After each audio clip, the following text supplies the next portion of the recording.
Hi friends, welcome to PHIDO International. And you know what we represent? Let's start thinking. That's what we represent. Let all of us start thinking. And most times I like to talk to us Africans in particular and blacks in general. So my name is PHIDO and welcome on board. So today, what's the exciting thing we're going to talk about? Let's look, what are we going to be thinking about today? It just came to me in an amazing way. And the topic today is beware the lure of bright lights. You know, when the light is so bright and you're attracted to it, beware of that lure. What is luring you towards that bright light? So the title, Beware of the Lure of Bright Lights. What gave me that title? So I started, you know, I read all the time, and I started reading this book, Brainwashed, and by Tom Burrell. So I'll read just a little passage of what I read to you, which got me really thinking. Because like I always say to all of us, let's start thinking. He says, the genesis of all these attitudes can be traced to American slavery.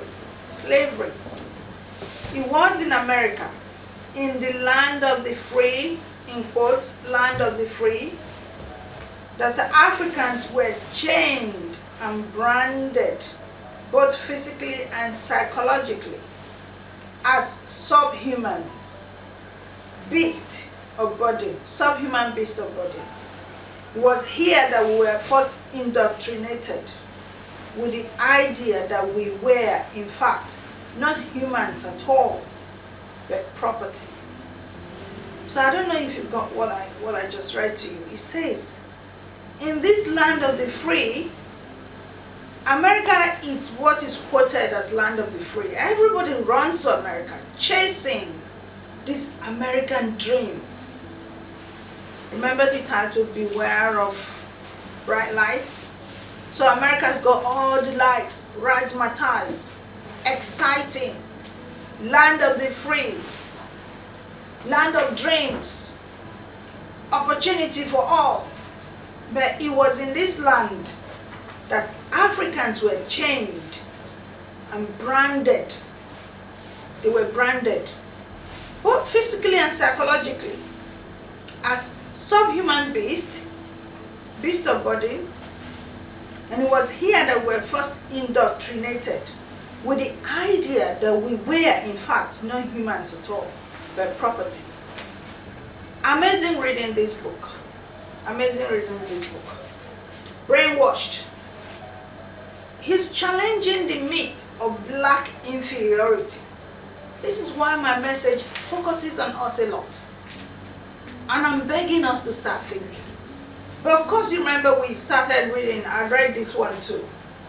Miseducation of the Negro. Again, I read quite a lot, which I shared with you. But we need to start asking, what are these bright lights that we're all chasing? So I'm still in Nigeria almost a month now. And I'm looking and I'm questioning and I'm searching. And then it started coming to me. We need to look at those bright lights again. What are these bright lights? The bright lights in America, the bright lights in Europe. We are chasing these bright lights. We need to look deeper at them. Look deeper at those bright lights. Because you see, these bright lights, what do they represent? They represent someone has been there doing that work. Someone created those bright lights. Someone put those features in place. Someone has been at work. And what that means is, by the time you are chasing that bright light, the work has already been done. It's been done. Someone has done it. So what are you chasing? You're chasing what's been done.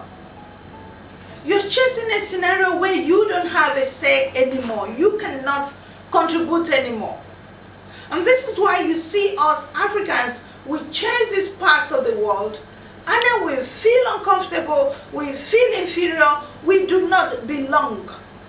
I live in England and I don't belong. I've chased everything I can chase. I've gotten to the top and I've dropped down. And I still don't connect. I still don't feel comfortable in the midst of what's going on. And when I read books like this, it clearly opens my eyes. This is why you don't fit in. Because you're chasing what someone's already created. You're chasing what's been done already. And I know when I come here and I talk about these things and I hear people, us Africans, telling me, oh, there's no hope for Nigeria. Nigeria is a forgotten story. Let's not even waste our energy anymore. And I'm still asking, but why? Why? And you know what they say? A people without a culture don't exist. And I chose to wear my cultural outfit today just to get this message across. I know lots of relatives who live in this same America who will not want their children to eat cultural food. Oh, that food stinks. My children don't eat smelly food, African food. Oh, that outfit is horrible. I cannot wear that. I cannot be seen wearing it. But do you know what that means? That means you do not exist. A people without a culture do not exist. You know why? You will continue to be subhuman to these people. You will continue to be second place because you will never be first place. You will never fit in. They've already set their system. You are just a latch on. And you know what I keep saying? Unless God is going to send us another Moses to come and take us from that land that we went to that doesn't belong to us, there is no hope for you, your generations to come. This is the time for you to start thinking, what future do my children have in this land of lights? What future do my great-grandchildren have in this land of lights, where even I, with my historical roots, with my connection to my home, I cannot fit in here. And then I will allow my children to lose connection with where they come from. And then suddenly I pass on. What will they pass on to their children? And what will their children pass on to their children? Do you see how this thing is connected? This is the time for us to start thinking. These bright lights, are they really what they are? Bright light signals end of the road. It means it's over. It means somebody has done that job and you are just latching on to someone else's job. It means you have to wake up. I watched a movie once, very interesting movie, because the thing is, for me, I learn from movies and I learn from books. I learn from other people, because this thing called knowledge, you cannot get it all alone. You have to learn from other people. And this movie, you know, the Greek mythology, that's what the movie is all about. I really love watching those movies because it educates me on so many things. This particular one, I mean, the exciting thing, my young son and I will love them. So when he watches it, he tells me, Mom, come on, watch, this is a new one out. And this particular one is called Percy Jackson and the Lightning Thief. Thief, whichever pronunciation you want to give it. Lightning Thief. That's another exciting one. When you lose your history, you lose your culture, you lose your language, you do not belong anywhere. And this is why I do not go out of my way to imitate anyone's language. I do not. I speak for people to communicate with me, to understand me, and that's it. And you see our fellow Africans, we want to speak as the white man. And we want to show off and speak with accent that don't belong to your traditional accent. Anyway, that's a story for another day. So, Percy Jackson and the Lightning Thief. I mean, I'm laughing because I know my kids will correct me in every way possible. Mom, that's not how they say it. Oh, story for another day. But anyway, Percy Jackson, whose dad happened to be Poseidon. So you can Google that movie, Google it and read the story about it. And if you can watch it, it's quite an exciting movie. And so Percy Jackson, Poseidon is his own dad, and Zeus is Poseidon's brother. These are super gods, Greek mythology. And what then happened was, Zeus is the god of thunder and lightning, god of the sky in Greek mythology, and Poseidon is god of the sea and god of the land. And so what happened was, in those days, according to the story, the super gods will come down on earth and mingle with human beings and procreate. So Poseidon came down and procreated with the mother of Percy Jackson, and they had Percy Jackson. So Percy Jackson, just carrying on normal life, they didn't know he had any superpowers. And so what then happened was, somehow, somewhere, someone went and stole Zeus's lightning rod. It was like a rod that he could do anything with. And so this rod was stolen, and there was chaos in the land of the gods. And so Zeus is looking for his rod and wondering who's taking it. And it turns out they now, somehow, I don't know how it was, they thought that Percy Jackson stole it. But now Poseidon is worried because that's his son. By this time, Poseidon's gone back to the land of the gods, but of course he's looking after his young son who's on earth. And so now he's hearing that his son has stolen lightning rod, and he's now wondering, because Zeus is a very powerful god and he's a very angry god and he could destroy in seconds. Zeus will now come and destroy his son, and he didn't want that, so he's trying his best to help his son. They now want to find this lightning rod that has been stolen. Percy Jackson did not steal it, but now who stole it? Nobody knows. But anyway, in the land of these supernatural people, so in the end, Percy Jackson is forced to go and find this lightning rod so as to return it back to Zeus to avoid commotion.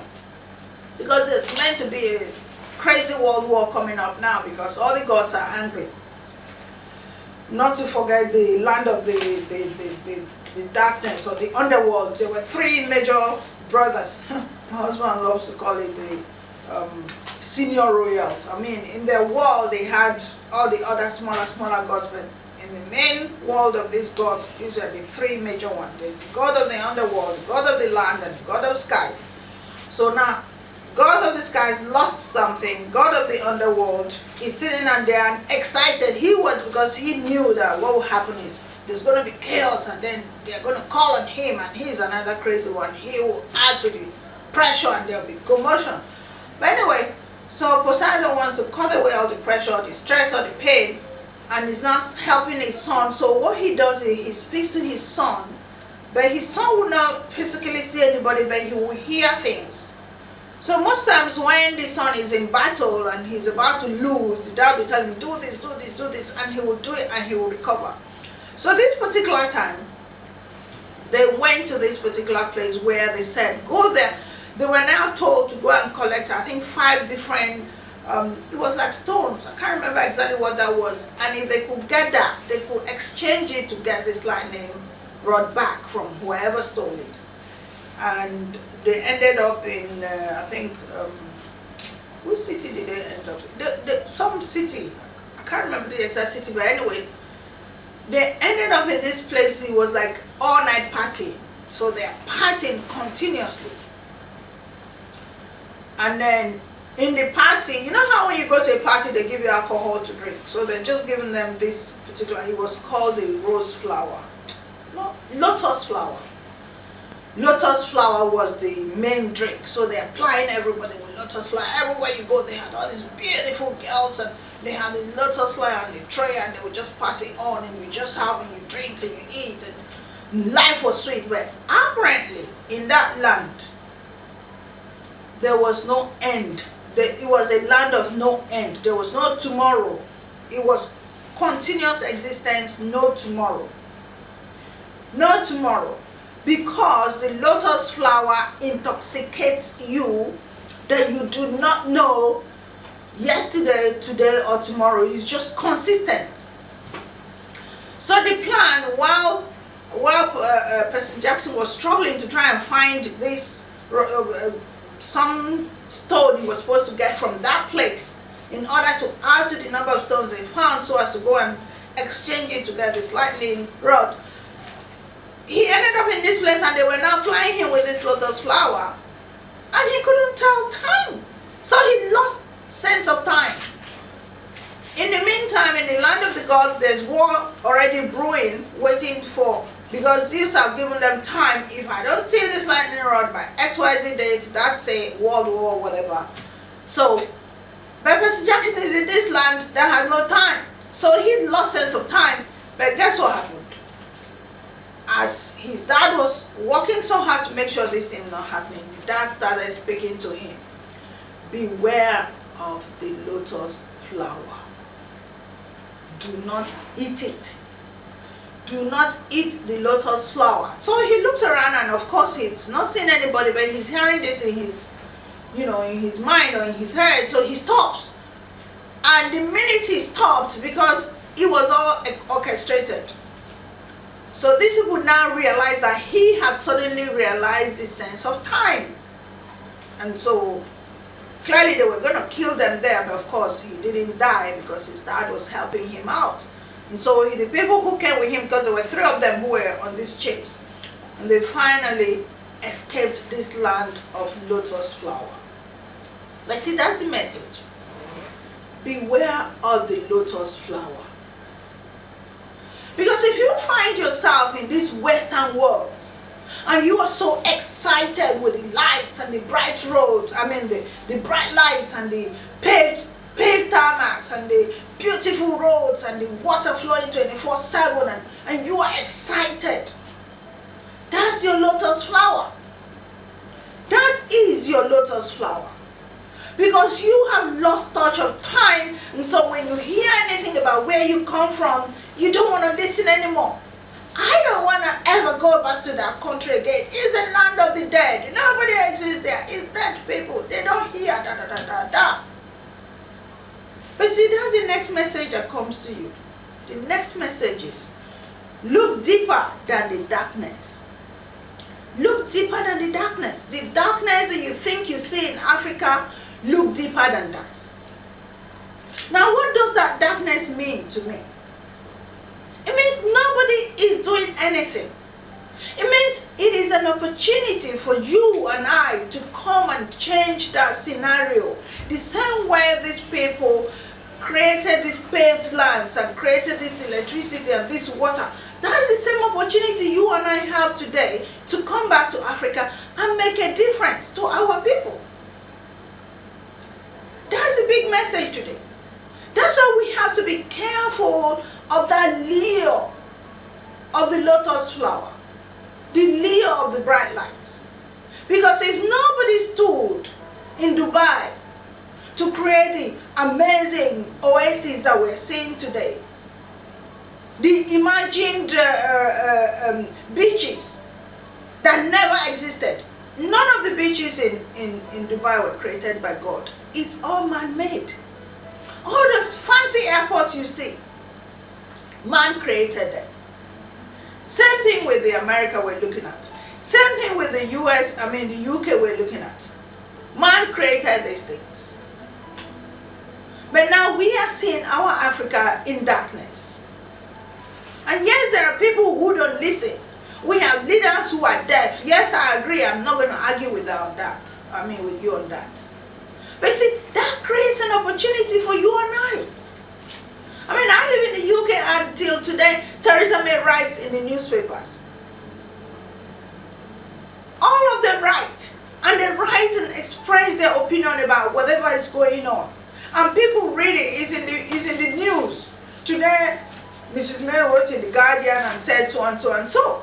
Today, Boris Johnson wrote and said so and so and so. So human beings are continually creating change. Change will not come from heaven. God walks through all of us. And so if you allow your mind to be free and allow God to speak to you, what you are running away from is actually what you should be running to. Because you see, these people who are sitting in Africa now acting God and acting Lord, and that they're so smart and they're so intelligent, seriously, to be quite honest with you, they haven't a clue. They haven't the foggiest idea of what the world is talking about. I mean, today we are all technologically advanced. I mean, I mentioned it, we're looking at AI. We're looking at companies like Amazon barely looking at human beings and all robots. But in Africa, we're still begging for human beings to come and fix our roads. And see, this is the message. You look at roads in Africa, you see how messed up they are. A little rain and people are locked out. People can't get home. Traffic builds up. Now, what these governors or government are thinking about is they're not thinking about the convenience of the people. All they think about is their pockets. But see, if all of us are speaking and chasing, I know the likes of Fela did their own bit and sang and left and died. If we all keep speaking, those of us who are informed, those of us who know, if we don't stop and run away and say, that's it, and leave it to them, they will listen. They will realize what they've done. You know why? Because that road is not only you and I who uses it. Their children would use it. They will use it eventually. Even if, like, you know, when they travel, armored car, you name it, security from there till there, they will still ply that road. Eventually they get the message. But it's not something for all of us to run away from and tell ourselves it's impossible. We forget that God created all of us. You like be governor today, be president today. There is no guarantee. Abacha was president and suppressed everyone in Nigeria, killed Ken Saro-Wiwa, hung him. The world was screaming, don't do it, don't do it. Abacha did not want to hear. But it did not take a month or two after Ken Saro-Wiwa was hung. Abacha died. And he had stolen billions and put in Swiss accounts and you name it. Where is Abacha today to spend all that money? So that's the message our politicians need to get. Even when they lock themselves in armored cars and you know, bulletproof cars. I was hearing, my husband was telling me a story about a guy who thought the solution was bulletproof cars, and he drove all over the place in bulletproof cars. He had an accident in the bulletproof car and was pushed to death. Yeah, the car is bulletproof, all right, yes. But did they say accident proof? No, they didn't. So, see, behind everything there's another thing. For every problem there's a solution. For everything you think you know better and somebody else know another way. So God knows ways. And we humans should support God in thinking. Because if we start thinking innovation for our country, our continent. I've been in Nigeria now and I've seen both sides. I can tell you that. See, what I say to people is, a land is a land. What differentiates one land from another is the infrastructures you put on that land. It's the facilities on that land. All of us that are chasing the UK, what are we looking for there? That's the question I ask myself. What are we looking for there? Is it the same paved roads? Is it the same electricity that you pay through your nose? Because I tell you, being away from 1 month, the amount of money I had to keep down just to cover electricity bill, I would not pay that in a whole year in Nigeria. So you see, while you might think, oh yeah, I have continuous electricity, what is the price? What is the price of that electricity? And while you might be in Nigeria and say, oh, it's always darkness, what is the price? So we have to start thinking, how can we help our land too to develop? How can we create infrastructure in our countries? Because see, like I say to everyone that cares to listen, we have no other place but here. If you're a Nigerian, you have no other place but Nigeria. You can never feel comfortable in any other country. Trust me, I know that. I've traveled the world and I know you can never feel comfortable in another man's country. Tell yourself, I am an American, I am British, I have the passport, blah, blah, blah, blah. You might turn white if you like. You can never be what you are not. And you see, this is why it bothers me that we Africans don't even have our own history.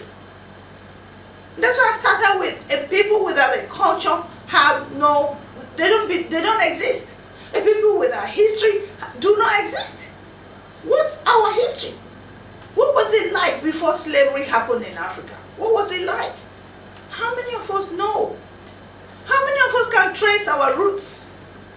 What can we tell our children about who we are, who we truly are, without this land of the free and land of the these, and then they damage our mentality to think something was wrong with us?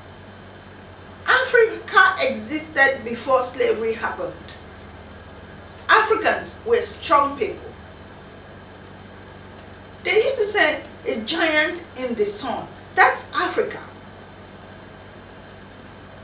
And today, what do they call us? A land of the poor, a land of darkness, and blah, blah, blah, blah. But do you know why that's happened? It's been well orchestrated. There's something this man right here that touched me. He said it was a marketing gimmick to create this imagination, this fiction, this myth that blacks are inferior. And the marketing conspiracy carried on, a propaganda that's carried on for centuries. And now we're passing it on to our children. And we're happily sitting down there and feeling so comfortable and telling ourselves, that land, I will never go there. Why? Can we not sit up now and change that? Actually, wake up, Africa. Wake up. Because, you see, this is what happens. I remember I've shown you a book once, this program called War on Want. And this man, not even a black man, not African, wrote this amazing piece on what's going on, what's truly going on. Every race, every continent is clamoring to be in Africa. I watched a video once. This guy was in Ghana, and he said, when they're all clamoring to come to Africa, Africans are clamoring to get out. What is going on? Have we asked ourselves, what are they looking for? And he said, every power that wants to be a superpower wants to take hold of Africa. America's been doing it. Now China is doing it. Britain did it. So why are we not asking ourselves as Africans, why are they coming? What are they looking for? So we can come back home and safeguard our own homeland. These people come here and they take trillions out of our land, pulling out everything we have from our soil. Diamond, gold, petroleum, you name it. And we are running away and going, that poor. They're taking these things and going to own crazy companies on the London Stock Exchange. Over 10 companies, he named them. But you go there after you manage to get on that little boat, cross Libya, cross wherever, get into England, get into Europe, and then they toss you from one country to the other. Today, Spain doesn't want to take them. Oh, and by the way, Germany can take a little bit. Oh, while we're at it, France can take another little bit. Oh, okay, England will take the rest. So they're sharing Africans in that format. After they've taken all the wealth from your land to their country, and then when they finally finish sharing you and putting you on asylum or whatever they feel good enough to put you on, then they start giving you little bits of whatever, and you get so excited with this lotus flower at this stage now. I'm in England. Woo! I'm in America. Look at me, the promised land. Oh wow, land of the free, land of a land of dreams, my American dream. And then you forget that you come from somewhere. And that's when you will start looking and looking and looking, and you will not find any job. But in the meantime, you're in the land of the free. You're in the land of dreams. And people like Donald Trump would tell the world what they feel about Africans. And we don't think. And we just feel it's okay. It's okay, and I'm not going back there again. And when they come and they're trying you know what they do? They come here and they want to drill away all these resources. Then they talk to our so-called leaders and offer them, they give them offers they cannot refuse. As the Godfather would say, I'll give you an order you can't refuse. So they give them offers they cannot refuse, and they sell away their countries. They sell away their countries. So they come in now. Chinese people who import, including cleaners. I remember I watched a video, I think it was from Ghana as well. I can't remember which country this man was questioning. Why do the Chinese have to import, including their cleaners? Are there no people in Ghana that can clean your house or clean whatever this thing is? To tell you how you have sold your people.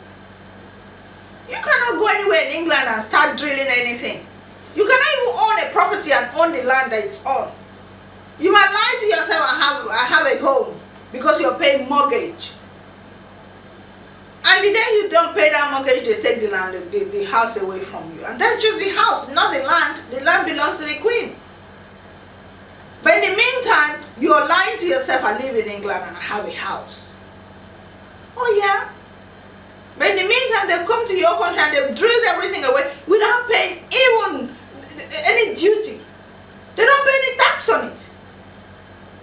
But try living in England and you're not paying your mortgage and see if anybody will say, oh, we took away trillions from her land, so no problem, she can live here free. No such thing exists. So you see, the sooner we think, the better. The sooner we wake up to reality, the better for all of us.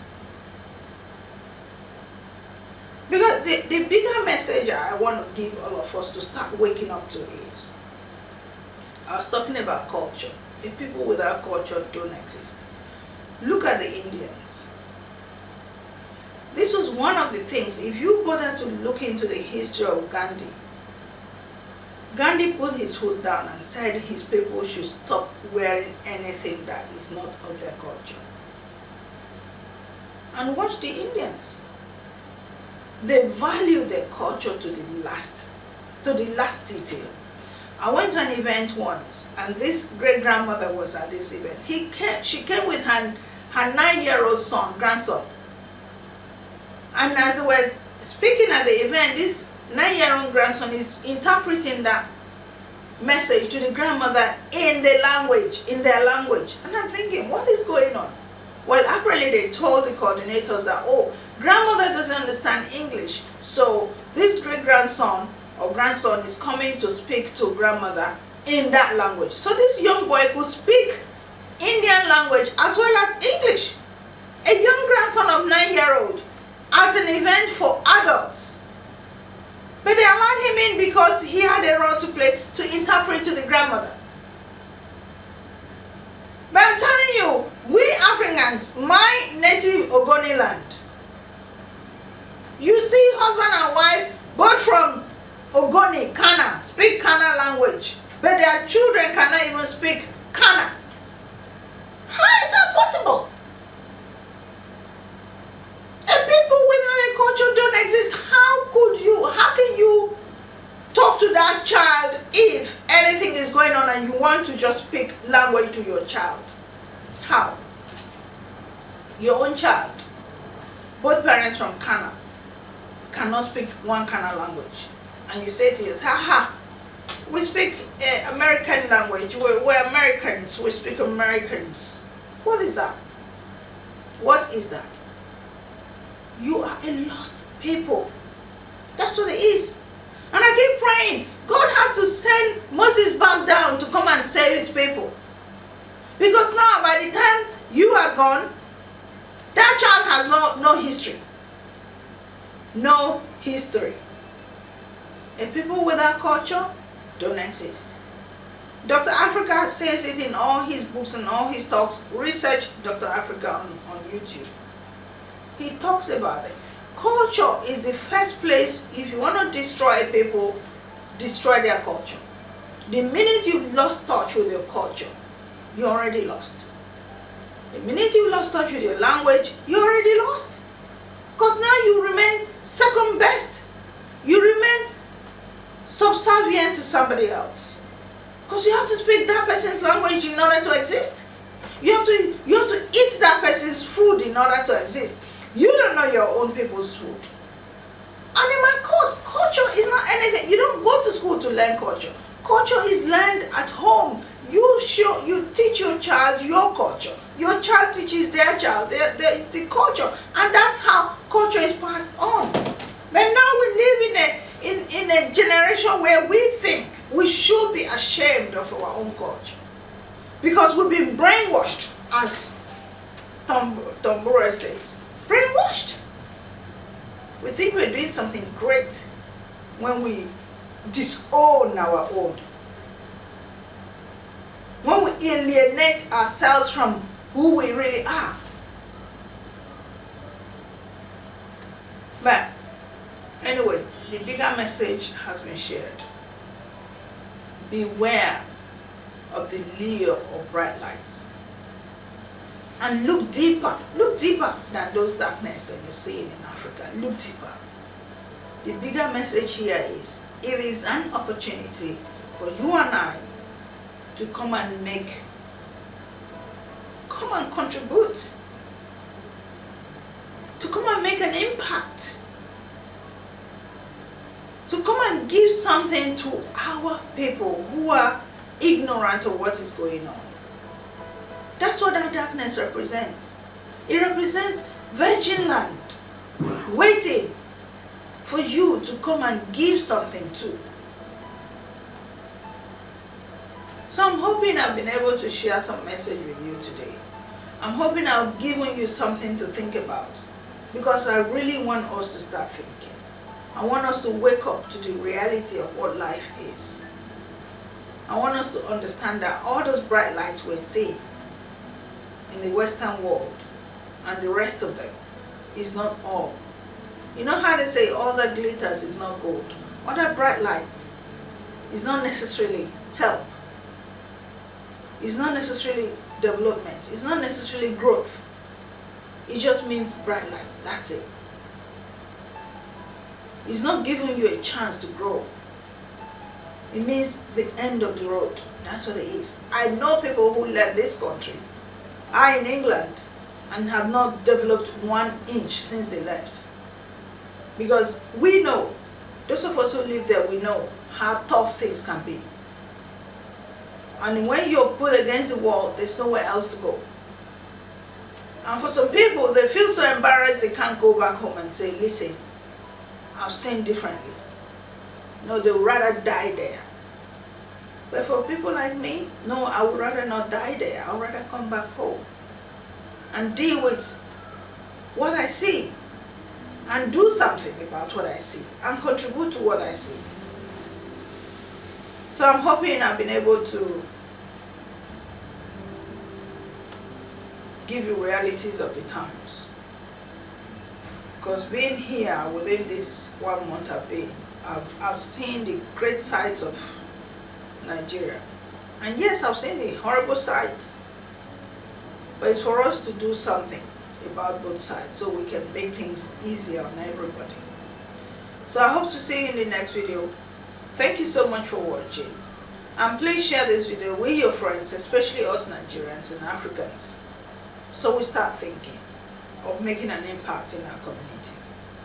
Thank you and God bless.